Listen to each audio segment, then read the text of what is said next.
Thanks for tuning in to the Lean 911 podcast, where you'll have a voice directly from the Gemba. I will rely on my 3 decades of Lean successes, as well as my failures, to answer your most challenging questions regarding your Lean transformation. I'm your host, Mark DeLuzio, President and CEO of Lean Horizons Consulting, and the Principal Architect of the Danaher Business System. Looking forward to your questions. Now, let's go to the Gemba. Hi, I'm Mark DeLuzio. Welcome to the Lean 911 podcast, where the design of this podcast is to answer your questions that you can't get anywhere else. You might want to think about this as more the tacit knowledge that goes along with all the so many books and manuals that are written on the explicit knowledge. But how do you really do this? How do you really do Lean? So that's what this is going to be about. And over the course of time, you'll be able to send in your questions, and we'll address those questions on this podcast as we go forward. This first episode is going to be on standard work. Why is it standard work? It's probably one of the most misunderstood parts of Lean, in my opinion. Most people don't think it applies. Most people don't think it's needed. Some people think they have to wait for nirvana to get this to start. So there's a lot of misconceptions. I'm not going to go into all the dirty details about standard work because I've got another webinar on YouTube that talks about that, more of a training manual. But I want to talk about the common questions that I've been asked over time. I've also solicited these questions from quite a number of people, and these are common questions that come up all the time on standard work. So that's why I chose to pick standard work as the inaugural, podcast for Lean 911. So sit back, listen. Hope I'll get your questions answered. If not, at the end of this program, you'll see my email where you can email me and ask me those questions, and we'll get those questions committed to get 100% of those questions that come in onto a future podcast. So let me share and hopefully this is going to work. Put my little picture up in the corner. Okay, so again, where to turn when your transformations have flatlined. Hopefully I can answer those questions that have been bugging everybody so many times, and everybody debates these questions on LinkedIn quite often, and many times, in my opinion, there's just wrong directions given to the questions that are asked. So let's start. These questions aren't in any particular order. They might be some semblance of order, but not really. So let's go ahead and start with the first question. Okay, first question. How do you start in standard work if you've never implemented? What's the first thing that you do? Very simply, get the operators involved and lay out in a one-piece flow fashion the order of operations to put a part together. Whether it's a machining operation, an assembly, whatever it may be, get the order down for one part and ask the operator for their input as to how to do it. Now, the real key here is going to be to make sure that the operator is committed to doing it that way all the time. And what you're going to find in practice is that multiple operators who do the same amount of work or the same work will most likely do it differently many times. And they'll argue about it. No, that's not how that goes. I put that on first. And the blue one goes before the red. No, I think the red goes. So when you do this, get the operator input. First of all, they're going to love the fact that you've asked them for their opinion. Yeah, they may not all agree, but you got to come up with the one best way in terms of order of operations. And I would highly recommend somebody from quality or engineering that is overseeing this process so that you can confirm that they're not compromising the fundamental build of that product. Okay, so the first step right now, lay out those operations, get the operators involved, ask them for their opinion. Do not tell them how to do their job. Ask them, how does this job get done if you had to build one at a time, right? As Taishi Ono said, standards should not be forced down from above, but set by the production workers themselves. Let's follow his advice. Operators are your best consultants. I heard that standard work is demeaning to the operators. Is this true? Absolutely not. As a matter of fact, not having a standard, not having a prescribed way in which work gets done creates chaos, firefighting, quality problems, delays, and all of a sudden, before you know it, you've got chaos in your operation, and all operators now are doing is responding to fires. It is probably one of the more disrespectful things that a leader could do, from the respect that overseeing chaos and rewarding people for putting out fires and causing stress in the workplace. We talk about safety, quality, delivery, and cost in that order. Safety isn't only about workplace safety in terms of the physical aspects of it, it's the emotional aspects as well. If you're stressed every day and coming into chaos every day, and your leadership provide no framework for Kaizen, no support, no resources, no training, no time, that's probably one of the biggest signs I see out there today of disrespect. I was with a CEO a couple weeks ago, and he said, "Yeah, my people just don't get it, man. They're not improving and they're making all kinds of mistakes." But they had no processes laid out at all, nothing. And I said to him, "Well, how do you know they're making a mistake?" "Well, pretty obvious." I said, "Well, show me the standard that you're going to hold them to. Is that a standard that's in your mind?" Okay, so no, it's not the meaning. Quite frankly, it's the opposite. And when you do standard work, we'll talk about this later, operators get involved. And that's where job satisfaction and engagement come in. And that's where you really get it going, right? So you don't want this chaotic firefighting environment in your business. Is standard work the same as industrial engineering studies? This is a great one because I've got some pretty notable lean people around the world that contend that it's the same, and it's not. Industrial now, there's real similarities, don't get me wrong. I mean, yeah, you're taking time studies and doing all that. Traditional industrial engineering is, hey, let's just optimize the process and try to get as much out of a particular process. That's not what we want. We want to optimize the takt time. And again, I'm not going to get really involved what takt time is at this point because it's not appropriate for this session. Again, my YouTube video on standard work would be one that would be helpful in that regard. But no, standard work, yeah, we use a stopwatch, we take time observations. We don't factor in fatigue. If you have a fatiguing operation, we want to know about it as a deviation from standard because the process has to be improved. You see what I'm saying? We're not going to allow for abnormalities, and fatigue is an abnormality. Oh, yeah, sure, you should switch out your operators anyway for a lot of different reasons, and that's a subject for another day. But when you've got fatigue, I want to know about the fatigue against the standard. Now I can't continue that standard because of the fatigue factor, for example. So no, we're not going to allow fatigue. Those are the kind of things that industrial engineering, 101 teaches you, and that's not something that we do here. Okay. So the answer to this is no, it's not the same.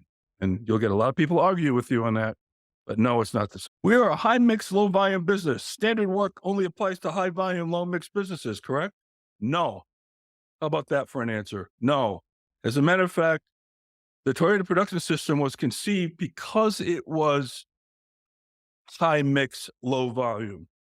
And everybody said, well, no, geez, they make cars. How can that be, high mix, low volume? Well, first of all, they didn't have the resources back in the 50s after the war that, General Motors and Ford and all these people had. They had one press. They had to do changeover. This is where Shigeo Shingo came in. In his book called Nonstock Production, and as a matter of fact, I would recommend all Shingo's books. There's a whole series of them. And if you haven't read those and you want to learn about lean, read those books. Okay. You'll learn about lean. But Shigeo Shingo is the father of single minute exchange of die, which is a key thing to bringing down your lot sizes in small lot production so that the closer you can get your production schedule married to your demand schedule and you're not making large lots of the same type of model, if you will, then you'll lower your inventory, you'll improve your on-time delivery and your lead times, and everything gets better. More changeovers are better, and I'll talk about that in another podcast. Okay, that's kind of a misnomer.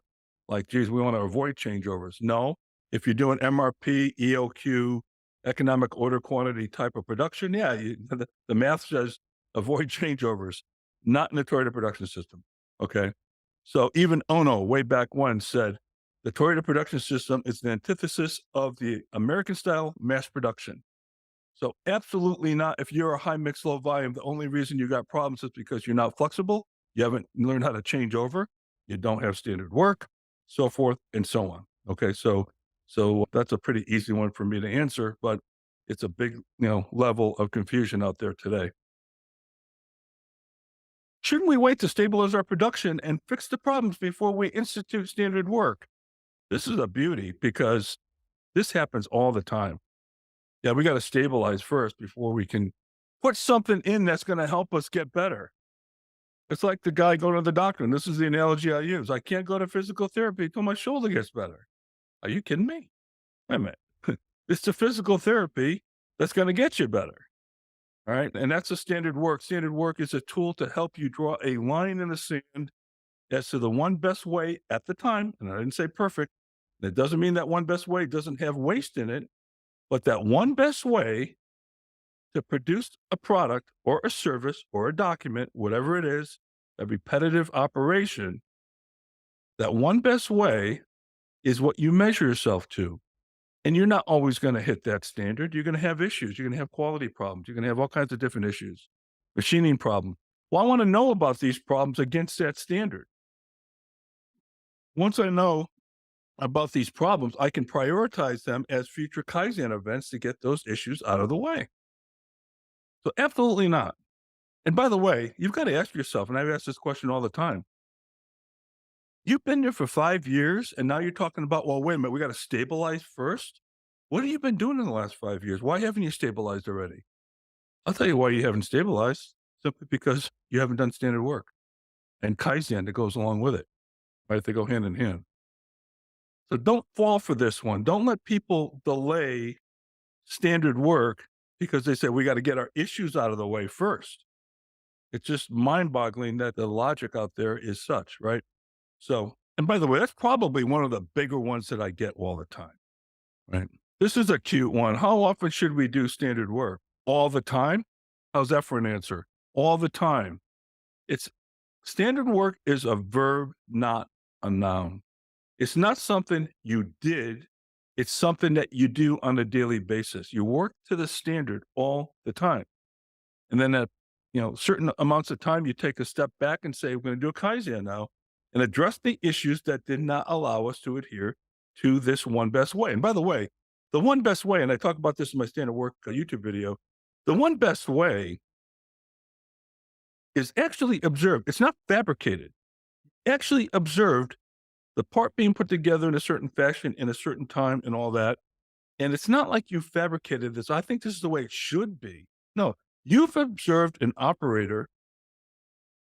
You've observed an operator actually putting the part together or doing whatever it is to get the product out. So no, that one best way is actually observed. Now, everybody, one of the questions I didn't put in here, and I probably just thought about it now, I should have put it in was, do you use the fastest operator? Do you use the slowest operator? No, you ask people to work to a normal work pace.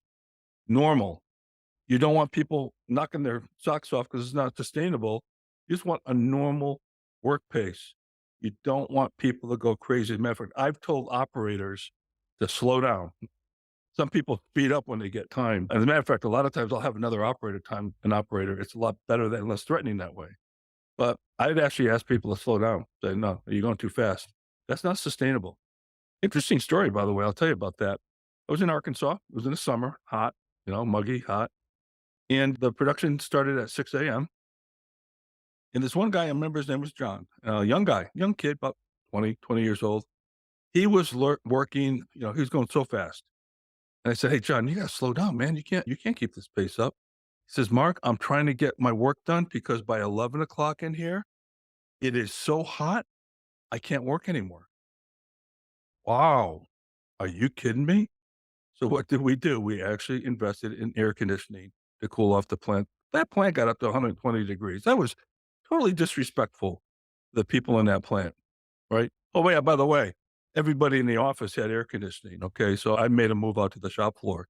And all of a sudden, before you know it, they said, "Wow, it's hot. We need air conditioning." Okay. So, a lot of times when you watch what the operator does, and this is a whole nother subject for another day, you'll get good feedback as to what's really going on. Okay. But standard work is a verb. You do it all the time. It's not what you did. It's not an MBA project that, put in a book and then put it on a shelf and then present it to your boss when he comes in every quarter. No, that's not what standard work is. All right. Shouldn't we build downtime, part supply issues, quality issues, all these other issues into our standard? Well, first of all, if a standard is supposed to be repeatable, how are you going to do that? Number one, that's the first fundamental question. So the answer is no, right? How do you predict? Well, geez, last month we had an average of 20 minutes of downtime a day, so we're going to build that in. No, you're not. This standard work is not about documenting your screw ups. It's about documenting the one best way and then holding yourself to that standard. All right. I had this argument on LinkedIn a while back where people say, well, standard work doesn't apply because if standard work says you need, six people in a cell based on the tech time and cycle time calculations, and you have all these issues like quality, whatever, downtime, you're not going to make your production. My answer to that is your documentation should say you need six people in that cell. If you want to run it with 10, knock your socks off, but let that delta show that we're operating outside of standard. All right. Do not change your standard work to 10 and show 10 as normal because it's not normal. When you have, quality issues and downtime issues and whatever, it's not normal. So by you baking it into the standard, you're saying, I'm accepting this stuff because I want to be able to say I met my standard work. Look, I know you've got to, meet your demand for your customer. I got all that. I've run operations before. I know how it works. I want to know the delta. And if I have a delta, I want to put those in a Pareto diagram and understand the issues. And I'm going to attack each one on that Pareto in the future Kaizens that I do for that area. So no, you don't document your screw ups or your downtime or anything else. This is not a tool to document so that you feel comfortable. This is supposed to make you feel uncomfortable. So it's absolutely not. We don't do that. All right. I get this all the time. Mark, you don't believe our business. Our demand varies so much. We don't really have a tack time. Well, guess what? Everybody has a tack time, whether or not you like it or not. Okay. Everybody has a tack time. Everybody's going to pay taxes. Everybody eventually, unfortunately, is going to die. That these are given facts of life. Okay. Every day the sun's going to go down, and every day you have attack time. It's a question of whether or not you identify it or not. So I get this. Our business has seasonality. What business do you know that doesn't have seasonality? Even a fast food operation has seasonality during the day. Never mind during the week or during the month or during the year. Every business has seasonality. I got that. But what you need to do is go back to what's called Hajunka level scheduling. One of the three things on the foundation of the Toyota production system, one being standard work, Hajunka level scheduling is two, the other one's Kaizen, supported by just in time and Jidoka as the pillars. All right. So, so you need to, Hajunka level scheduling is an actual production control operation. And there's a lot more to Hajunka level scheduling. I'm going to talk about it in very general terms right now, but there's a lot more to Hajunka level scheduling than meets the eye in terms of how you do it and how you calculate it and how you execute it. But you need to level load. And you think about this, a plant that has different volumes every day, by the time you figure out where you have to put everybody in terms of labor and get the right materials, the day's over. You can't run efficiently that way. This is why Ono-san thought about Hajunka as a way to level the production schedule over a certain time horizon. And I get asked all the time, well, what is that time horizon, Mark? I don't know. Every business is different. If you're an OEM business and you get firm orders, maybe you do it based on the month. Some have to do it based on the week. Maybe some have to do it based on the day. I mean, McDonald's fast food chain has to really do it during the day. I mean, they can't staff, they shouldn't anyway, at lunchtime the same way they would staff at 4 o'clock in the afternoon. The demand's different, right? Everybody has demand differences. I got all that. So Hajunka level scheduling is a key. Think about your home. Every night you have a family of four, you have dinner. Then all of a sudden on Thursday, you've got 20 people coming over for a party. And then you go back to four on Friday, then Saturday, you got 12 people coming over. You've got this think about how disruptive that would be in your own home. You can't run a plant that way. You have to level load. And then when you level load, you got that consistent demand in which to strike attack time. And then from that basis, you can set your standard work. All right. Shouldn't we have operators do rework in the cell during the workday? Let's see. There's either one or two answers to that, yes or no. And I'm going to pick no. Okay. Again, going back to downtime and going back to quality defects and part supply issues, you don't build abnormalities into your standard. Now, one of the things that my buddy Nakao's son, Chihiro Nakao, was one of my main senseis from Japan. And, Nakao was one of the guys that worked directly for Toyoshi Ono, who's the father of the Toyota production system. So right from the horse's mouth, he told me operators should operate. They shouldn't go fetch parts. They shouldn't get tooling. They should work within their standard work sequence. One of the three elements of standard work. You've got your standard work sequence, your tech time, right? And your standard working process. Those are the three elements of standard work I talk about in my YouTube video, right? The standard work sequence is analogous to a racetrack for a race car driver. Whether it's NASCAR, Formula One, Indy 500. The whole idea is to keep that race car driver on that track as much as possible. We don't have the racetrack driver getting out of his car to fill it with gas and change all the tires. We have a pit crew. These are the indirect labor operators, right? That everybody wants to get rid of. Well, good luck with that if you want to win the race and getting rid of your pit crew because you want to save a little bit of cost. Good luck with that program. It's not going to work. But once I take the operator off the track, he's not doing anything to win the race. And the same thing with rework that's not built into your standard, and you don't build it into your standard because it can't be standard. You don't know how much rework you're going to have today. And you don't want to build abnormalities into your standard work. So if I have an operator that's supposed to produce a part every, 15 minutes, and all of a sudden I got, 12 units that day of rework that takes them off of producing those original parts. And I look at the end of the day and I said, well, geez, I bang on the operator's head and say, you didn't do your work today. You didn't get your production out. Yeah, because I had to work on rework. Rework doesn't get done by operators. Okay. We need to quarantine the rework and get it fixed and problem solved quickly so that we put the fire out permanently so it doesn't happen again. I'll bet you any money if you've got rework in your cells, in your production, it's the same issues all the time because nobody's getting to the root cause. That's been my experience anyway. So the answer is no, you don't do rework at all. And if you do, and this is a problem, by the way, this is a problem with companies that have very highly technical products that end up, never get into the production mindset. They're always looking at this as a laboratory, as kind of like a skunk work type of thing. And they don't think about it from a production perspective. No, rework is abnormal. We don't accept rework, and it's an abnormality. A lot of companies just think, oh, that's just the way it is, right? And we're going to have rework.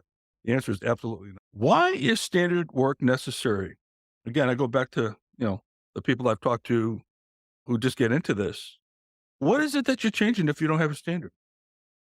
If I said to you, geez, I want you to improve that process. Are you going to improve the process in Charlie's mind, Mary's mind, Bill's mind? All of the three of them have three different versions of how this process works. So what are you going to change? At least with standard work, when it's documented, and this goes for any process, by the way, I've got it written down. I can at least follow it. And when I don't adhere to that standard, I make improvements, Kaizen improvements. So you can't improve something that doesn't exist. Very simple. Very simple. You can't improve something that doesn't exist. And as our friend Tashi Ono said, where there is no standard, there can be no Kaizen. Translated, there can be no improvement because you've got nothing to change. Now, standard work is such an important concept. Most companies I go into that say, yeah, we're doing lean. Where's your standard work? Well, that doesn't apply to us. Oh, really? Okay. Well, I'm glad you got nice poster boards on the wall. And I'm glad you got nice banners and yellow lines on the floor. I'm glad you got your Gemba boards as you go around and talk about expediting parts all day because you haven't solved that problem, right? And you ever go on a Gemba walk where, hey, Charlie, when's that machine going to be up? Oh, 3:00 today. Okay, great. Yeah, we're going to get the part in this afternoon.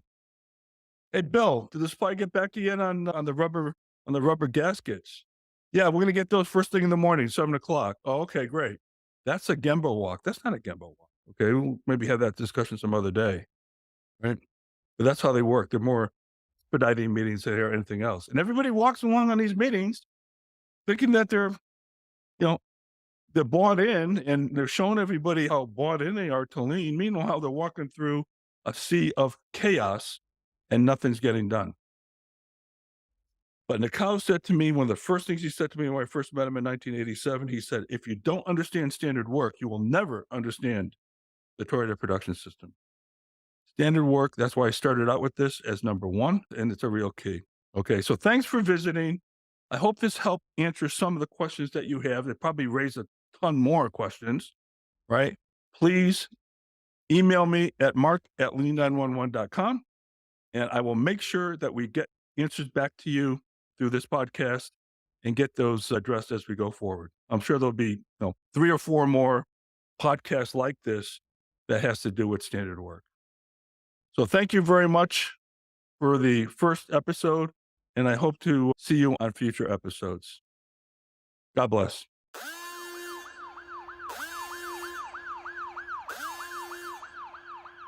Thanks for listening to the Lean 911 podcast. I'll be happy to address your questions or feedback on future episodes. Email me at mark@lean911.com. You can check out our other episodes by visiting our website at lean911.com, our YouTube channel, wherever you listen to podcasts. This is your host, Mark DeLuzio. Thanks for listening.